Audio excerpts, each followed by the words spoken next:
যে রাজ্যে কি এবার হতে চলেছে সিবিআই থানা? কারণ বিচারপতি অভিজিৎ গঙ্গোপাধ্যায় আজকে যে পর্যবেক্ষণ সামনে রেখেছেন তাতে কি তেমনই ইঙ্গিত মিলছে?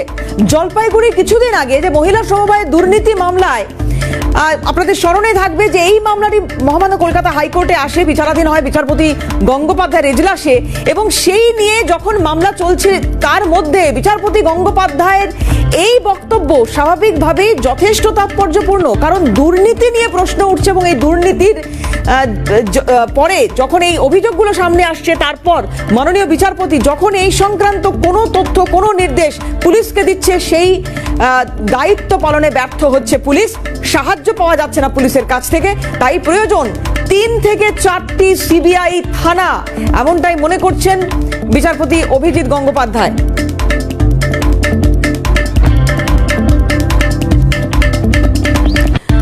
অভিরূপা হাজরা আমাদের প্রতিনিধি রয়েছেন, সরাসরি কথা বলবো অভিরূপার সঙ্গে। অভিরূপা, একটু জানবো তোমার কাছ থেকে যে আজকে বিচারপতি অভিজিৎ গঙ্গোপাধ্যায় সঠিকভাবে কি পর্যবেক্ষণ এবং কোন মামলার প্রেক্ষিতে? জলপাইগুড়ি মহিলা সমবায় সমিতির ঋণদান যে প্রক্রিয়াকরণ ছিল, সেই ঋণদানে খানিকটা গাফিলতি হয়েছে বা দুর্নীতি হয়েছে। সেই দুর্নীতির ক্ষেত্রে কোথায় গিয়েছে সেই ঋণের টাকা, সে নিয়ে প্রশ্ন তুলে কলকাতা হাইকোর্টে জনস্বার্থ মামলা দায়ের হয়েছিল। জলপাইগুড়ি সার্কিট বেঞ্চের এই মামলা যখন বিচারপতি অভিজিৎ গঙ্গোপাধ্যায়ের এজলাসে আসে, সেই সময় থেকেই বিচারপতি অভিজিৎ গঙ্গোপাধ্যায় বারে বারেই দুর্নীতি খোঁজার চেষ্টা করেছেন এবং শেষে সিবিআইকে দিয়েছিলেন এই দুর্নীতি খোঁজ করতে। আজকে মুখবন্ধ খামের রিপোর্ট জমা দিয়েছে সিবিআই। আইনজীবী বিলোদল ভট্টাচার্যের থেকে বিচারপতি জানতে পেরেছেন যে কোথায় কোথায় দুর্নীতি হয়েছে এবং তার সঙ্গে রিপোর্টটা দেখার জন্য একটা নির্দিষ্ট সময়ের প্রয়োজন রয়েছে। তাই আগামীকাল এই মামলার শুনানির দিন ধার্য করা হয়েছে। কিন্তু তারই মাঝে বিচারপতি কথোপকথনের মাধ্যমেই হঠাৎই প্রকাশ করেন যে যেভাবে রাজ্যের দুর্নীতি বাড়ছে, বিভিন্ন আদালতের নির্দেশের পরেও যেভাবে পুলিশ সাহায্য করছে না, রাজ্য পুলিশের যেভাবে নিষ্ক্রিয়তা লক্ষ্য করা যাচ্ছে এবং প্রত্যেকটা জিনিস হাইকোর্ট কিংবা অন্যান্য আদালত থেকে নির্দেশনামা আসার পরেও একেবারে নিষ্ক্রিয় রয়েছে রাজ্যের পুলিশ, সেই কারণেই এই পুরো রাজ্যে 3 থেকে 4টি সিবিআই থানা হবার প্রয়োজন রয়েছে, যেখানে মানুষ গিয়ে অভিযোগ জানাতে পারবেন, যেখান থেকে সমস্যার সৃষ্টি হবে না বা সমস্যার সমাধানের পথ বাতলানো যাবে। আর সেই কারণেই 3 থেকে 4টি সিবিআই থানার প্রয়োজন রয়েছে বলেই মনে করছে আদালত। মৌখিকভাবে জানিয়েছেন যদিও বিচারপতি অভিজিৎ গঙ্গোপাধ্যায় আগামীকাল এই মামলার শুনানি রয়েছে। সেই শুনানিতে আদতে এই প্রসঙ্গ উঠে আসে কিনা বা এই নির্দেশনামার দিক নির্দেশ করেন কিনা বিচারপতি, সেটা অবশ্যই দেখার বিষয়। কিন্তু এটা অত্যন্ত তাৎপর্যপূর্ণ মন্তব্য যে রাজ্যে যেভাবে দুর্নীতি বাড়ছে আর কলকাতা হাইকোর্টের নির্দেশনামার পরেও কোনোভাবেই রাজ্যের পুলিশ ইনঅ্যাক্টিভ হয়ে রয়েছে বারবার, সেই কারণেই রাজ্যের সিবিআই থানার প্রয়োজন রয়েছে। তাহলে কি এবার রাজ্য পুলিশের উপর আস্থা হারাচ্ছে সাধারণ মানুষ, রাজ্য পুলিশের উপর আস্থা হারাচ্ছে আদালত? এই প্রশ্নটা থেকেই যাচ্ছে। অভিরূপা, একটা বিষয় সেটা হচ্ছে যে এই যে সিবিআই থানার কথা উনি বলছেন, বা বেশ কিছু মামলাতে আমরা দেখেছি নিয়োগ দুর্নীতি সহ আরও বেশ কিছু মামলায় সিবিআই তদন্তের কথা বলা হয়েছে বা ইডি তদন্তের কথা বলা হয়েছে, নির্দেশ দেওয়া হয়েছে। কিন্তু এই অভিজিৎ গঙ্গোপাধ্যায় বা অমৃতা সিনহাদের মতো যারা বিচারপতি রয়েছেন তাদের ভর্ৎসনাও কিন্তু ইডি বা সিবিআই কে শুনতে হয়েছে এবং প্রশ্ন উঠেছে ইডি বা সিবিআই এর সাকসেস রেট নিয়ে। এখন এই জায়গায় দাঁড়িয়ে সিবিআই থানার যে পর্যবেক্ষণে সিবিআই থানার প্রসঙ্গ উঠে এলো, এটা নিয়ে কি কোনো দ্বিমত রয়েছে, কি জানতে পারছো? দেখো, আদালত নিরপেক্ষ, সেক্ষেত্রে অভিযুক্ত যেমন এখানে আদালতের কাছে যে চোখে আদালত দেখেন, সেরকম অভিযোগকারীকেও আদালত সেই চোখেই দেখেন। সুতরাং এই কথা বলাই যায় যে সিবিআইকে কলকাতা হাইকোর্টের বিচারপতি অভিজিৎ গঙ্গোপাধ্যায় তদন্তের নির্দেশ দিয়েছেন মানে এই নয় যে সে নিষ্ক্রিয় অবস্থায় পড়ে থাকবে। সে যে অবস্থায় যে জায়গায় তাকে, আমি একটু বিরত করবো, তোমাকে সঙ্গে থাকো, আমাদের সঙ্গে আমি আসবো তোমার কাছে। আমাদের সঙ্গে এই মুহূর্তে কংগ্রেস মুখপাত্র সৌম্য আইচ রয়েছেন। সৌম্যদা, আপনাকে স্বাগত জানাই। আমি একটু জানতে চাইবো যে এতটাই দুর্নীতি বেড়েছে যে আদালতেরও রাজ্যের পুলিশের ওপর ভরসা নেই, প্রশাসনের ওপর ভরসা নেই, অন্তত সেরকমই ইঙ্গিত আজকে অভিজিৎ গঙ্গোপাধ্যায় মাননীয় বিচারপতি তার বক্তব্যে, তার একটি পর্যবেক্ষণে উঠে এসেছে। উনি বলছেন যে রাজ্যে এবার সিবিআই থানার প্রয়োজন। কিভাবে দেখছেন এই বক্তব্যকে? দেখুন, মাননীয় বিচারপতি যে কথা বলেছেন সেটা যদিও সেটা সম্ভব না, এভাবে হয় না, কিন্তু ওনার বক্তব্যকে আমরা সম্মান জানাই। পশ্চিমবঙ্গের আইন আদালত একমাত্রই ভরসা বাংলার মানুষের। পশ্চিমবঙ্গের পুলিশ কার্যত বধিরের রূপ ধারণ করেছে। কানে কিছু শোনে না, চোখে কিছু দেখে না, সেই সরকারটা অপরাধীদের সরকার হিসেবে পরিগণিত হয়। মাননীয় মুখ্যমন্ত্রী তার দপ্তরগুলোকে পুরো অকেজ করে রেখেছেন। এই দায় মুখ্যমন্ত্রী।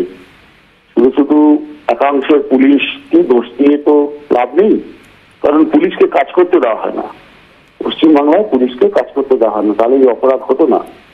স্টেট স্পন্সর করাপশন যখন হয়, সেই স্টেটের মাথারা যখন এই করাপশনে লিপ্ত থাকে, তখন শুধুমাত্র কিছু পুলিশকে দোষ দিয়ে কোনো লাভ নেই।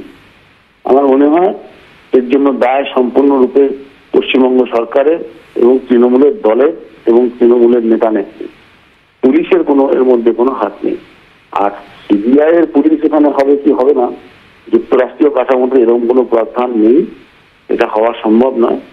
কিন্তু সরকার চাইলে সবকিছু করতে পারে। সরকার যদি মনে করে চুরি হবে না, তাহলে চুরি হবে না। সরকার যদি মনে করে চুরি ঠেকানো দরকার, ঠেকাবে। কিন্তু যেখানে সরকারি মানে তার উপরে মানে ভার ছিল রক্ষা করা, তিনি ভক্ষকের ভূমিকা বহন করেছেন। তাই কালীঘাট আর ক্যানক স্ট্রিট হচ্ছে প্রধান রেসপন্সিবল, বাকি এভাবে কোনো লাভ নেই। অনেক ধন্যবাদ সৌম্য আপনাকে। সৌম্য আইচ, কংগ্রেস মুখপাত্র, আমাদের সঙ্গে ছিলেন টেলিফোনে।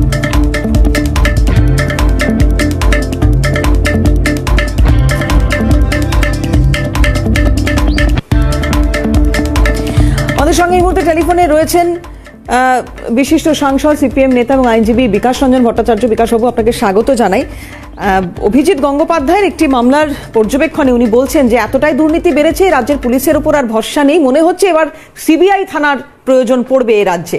কিভাবে দেখছেন এই বক্তব্যকে? একজন বিচারপতি কতটা বেদনার সঙ্গে কথা বলতে বাধ্য হন যে এত দুর্নীতি, যেখানে হাত দেবেন সেখানে দুর্নীতি। রাজ্য প্রশাসন তারা দুর্নীতি দমন করার পরিবর্তে দুর্নীতির সঙ্গে সহবাস করছেন। সেই জন্য দুর্নীতির কোনো তদন্ত হয় না এবং সাধারণ মানুষকে সামান্য বিষয় নিয়ে আদালতে আসতে হয় সিবিআই তদন্ত চেয়ে। এর জন্য অত্যন্ত দুঃখের সঙ্গে তিনি কথা বলেছেন যে এই রাজ্যে তাহলে সিবিআই এর পুলিশ থানা দরকার। কারণ আইনত তো সিবিআই এর কোনো থানা যা হয় না। এটা কত বেদনার সঙ্গে তিনি কথা বলতে বাধ্য হলেন যে সিবিআই থানা করো, কেন এত দুর্নীতি, এত চৌর্যবৃত্তি প্রশাসনের সর্বত্র। যেখানে তৃণমূল সেখানে চৌর্যবৃত্তি হবে না, এটা ভাবাটাও তো অন্যায়। কিন্তু সেটাকে যদি বন্ধ করতে হয় তাহলে তো তদন্তকারী সংস্থা ঠিক মতো হওয়া দরকার, সেই জন্যই বলেছেন। অনেক ধন্যবাদ বিকাশবাবু। বিকাশ রঞ্জন ভট্টাচার্য আইনজীবী ছিলেন আমাদের সঙ্গে টেলিফোনে। অভিরূপা রয়েছেন। অভিরূপা, যেরকমটা তুমি বলছিলে সেটা একটু যদি কন্টিনিউ করো। তো সেক্ষেত্রে এই মহিলা সমবায় সমিতির যে ঋণদান প্রকল্প, সেই প্রকল্পে খানিকটা দুর্নীতি হয়েছে এবং সেই দুর্নীতির যখন মামলা বিচারপতি অভিজিৎ গঙ্গোপাধ্যায় এজলাসে আসে, তারপর থেকে বিচারপতি বারবার সিবিআইকে রিপোর্ট দিতে বলেছিলেন বা সিবিআইকে তদন্ত করে দেখতে বলেছিলেন। তারপরে যে সিবিআই রিপোর্ট জমা এবং তারপর বিচারপতির এই মন্তব্য। সৌম্যদার বক্তব্য তুমি নিশ্চয়ই শুনলে অভিরূপা। উনি যে কথা বলছেন যে এটা যুক্তরাষ্ট্রীয় পরিকাঠামোতে এই বিষয়টা করা যায় কিনা সেটা নিয়ে উনি একটা প্রশ্ন তুলছেন। উনি হয়তো মাননীয় বিচারপতি হয়তো সেক্ষেত্রে একটা নির্দিষ্ট ঘটনার প্রেক্ষিতে এই ধরনের মন্তব্য করেছেন, কিন্তু যদি এটা পর্যবেসিত করতে হয় টেকনিক্যালি কিছু তো বোধহয় সেক্ষেত্রে ভাবনা চিন্তা বা কিছু বিষয় রয়েছে। মানে একজন বিচারপতিকে এই জায়গায় পৌঁছতেই হচ্ছে বা এই ভাবনা চিন্তাগুলোই আনতে হচ্ছে যেটা আইনের বাইরে, মানে আইনে এই মুহূর্তে নেই। অর্থাৎ সিবিআই থানা এটা যে কোনোভাবে আইনে নেই সেটা পরিষ্কার, এবং সেটা তোর করতে হলে আইন ইমপ্লিমেন্ট করতে হবে। এবং তার মানে কত দূর যাওয়ার পর বিচারপতি এই ভাবনা চিন্তাটা করেছেন, তার কারণ হচ্ছে যেভাবে দুর্নীতি তারই এজলাসে বিভিন্ন জায়গায় দুর্নীতির ক্ষেত্রে চিত্র উঠে আসছে এবং এক এক দিন। বাণীপদ শাহ আমাদের সঙ্গে রয়েছেন। বাণীপদ বাবু, স্বাগত জানাই আপনাকে সিএনএ। আমি একটা বিষয় একটু জানতে চাইবো যে আজকে মাননীয় বিচারপতি অভিজিৎ গঙ্গোপাধ্যায় একটি মন্তব্য করেছেন যে দুর্নীতি যখন এতটা মাথাচাড়া দিচ্ছে, পুলিশে বোধহয় আর কাজ হবে না, রাজ্য পুলিশের উপর আস্থা একেবারেই হারিয়ে ওনার হয়তো এই মন্তব্য যে 3-4টি সিবিআই থানা এবার হয়তো প্রয়োজন পড়বে। কিন্তু এটা কি করা সম্ভব? এটা টেকনিক্যালি করা যায় কি? না, law and order state subject, law and order যে ডিসাইড করে সেটাই ফাইনাল। কোর্ট সরকার ডিফারেন্স জুরিসডিকশন তাদের কাছে যে মহকুমা বিচার করেন, তার ফাইনালি বিচার করেন। They can interfere in the administrative matters. Hello.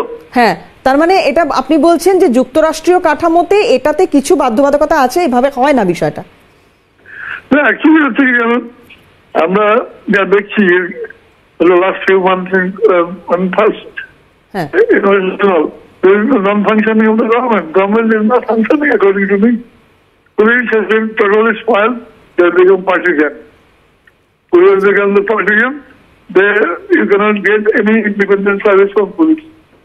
It's unfortunate, but it happens because ultimately people are responsible. Even elected persons who are unfit, who are corrupt, local elections লোকদের পাঠায়, তাহলে আর কি রেজাল্ট হবে?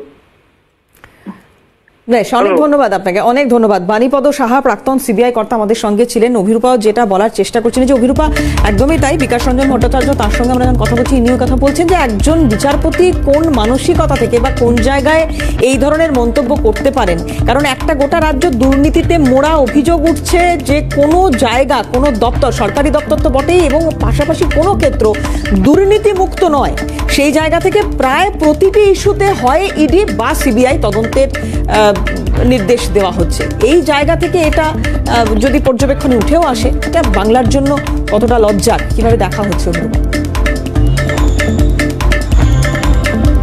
অবশ্যই বাংলার জন্য লজ্জা। তার কারণ হচ্ছে বিচারপতি এই জায়গা থেকে এসে এমন একটা কথা বলতে বাধ্য হলেন যেখানে সিবিআই থানা, সেই নিয়ে কিন্তু আইনগত দিক থেকে বেশ কিছু বাধা রয়েছে, এবং তারপরেও তিনি একজন আইনের রক্ষক হয়ে এই কথাটা বলতে তিনি বাধ্য হলেন যে পরপর যে মামলাটা আমি বলছিলাম, যে পরপর যদি 12টা মামলা কি 22টা মামলা নেন, তার অধিকাংশই প্রায় 40% থেকে 60% মামলা দুর্নীতির, এবং সেই দুর্নীতির চিত্র কোনো সময় রাজ্য এসে জানাচ্ছে যে দুর্নীতি হয়েছে, কোনো সময় সিবিআই কিংবা ইডি এসে জানাচ্ছে যে দুর্নীতি হয়েছে। তো সুতরাং দুর্নীতি হয়েছে, এবং সেক্ষেত্রেই আজকে বিচারপতি গঙ্গোপাধ্যায়। অভিরূপা আপাতত তোমায় ধন্যবাদ জানাবো। অভিরূপা হাজরা আমাদের সঙ্গে ছিলেন। রাহুল সিনহা বিজেপি নেতা আমাদের সঙ্গে রয়েছেন। রাহুল বাবু, স্বাগত জানাই আপনাকে। সিএন একটু জানতে চাইবো যে অভিজিৎ গঙ্গোপাধ্যায় মাননীয় বিচারপতি, তার একটি মামলার ক্ষেত্রে পর্যবেক্ষণে এই বিষয়টি উঠে আসছে যে এত জায়গায় দুর্নীতি হয়েছে রাজ্যে যে পুলিশ দিয়ে বোধহয় আর হবে না, এবার রাজ্যে কি সিবিআই থানার তাহলে প্রয়োজন হয়ে পড়বে, এরকমই একটি মন্তব্য, এরকমই একটি পর্যবেক্ষণ সামনে আসছে মাননীয় বিচারপতি। কিভাবে দেখছেন এই বক্তব্যকে? না, বিষয়টা অত্যন্ত গুরুত্বপূর্ণ। এতদিন সাধারণ মানুষের পুলিশের উপর, প্রশাসনের উপর বিশ্বাস হারাচ্ছিল। এখন যেটা দেখা যাচ্ছে যে বিচারপতিরাও এই পুলিশি ব্যবস্থা বা প্রশাসনের উপর ভরসা রাখতে পারছে না। অতএব বিচারপতির যে মন্তব্য, সেই মন্তব্য তো অত্যন্ত লজ্জাজনক রাজ্যের পক্ষে। এখন রাজ্যের তো কান কাটা, এদের লজ্জা শরম বলতে কিছু নেই। সেই কারণে এরা এই এত বড় লজ্জার ধাক্কাটা বুঝতে পারবে কিনা আমি জানি না, কিন্তু আমি মনে করি যে অবজারভেশন দিয়েছেন বিচারপতি গঙ্গোপাধ্যায় একদম সঠিক অবজারভেশন। রাজ্যে পুলিশ ব্যবস্থা সম্পূর্ণ ভেঙে পড়েছে। এত দিকে দুর্নীতি আর এত দিকে অরাজকতা যে পুলিশের পক্ষেও কিছু করা সম্ভব হচ্ছে না, কারণ রাজনৈতিক পুরোপুরি চাদরে মোড়া আছে পুলিশ। সেই কারণে চাইলেও পুলিশ কিছু করতে পারবে না, এমন একটা অবস্থা আছে। সেই জন্য নিরপেক্ষ প্রশাসন দরকার। যে কথা গাঙ্গুলি বলেছেন, বিচারপতির কথা একদম সঠিক, যে এখানে নিরপেক্ষতা দরকার। তাতে সিবিআই থানা হোক বা যাই থানা হোক, নিরপেক্ষতা না হলে মানুষ এখানে বিচার পাবে না এবং দুর্নীতি চরম পর্যায়ে চলতে থাকে। ধন্যবাদ রাহুল দা। কথা বলছিলাম রাহুল সিনহা বিজেপি নেতা আমাদের সঙ্গে ছিলেন টেলিফোনে।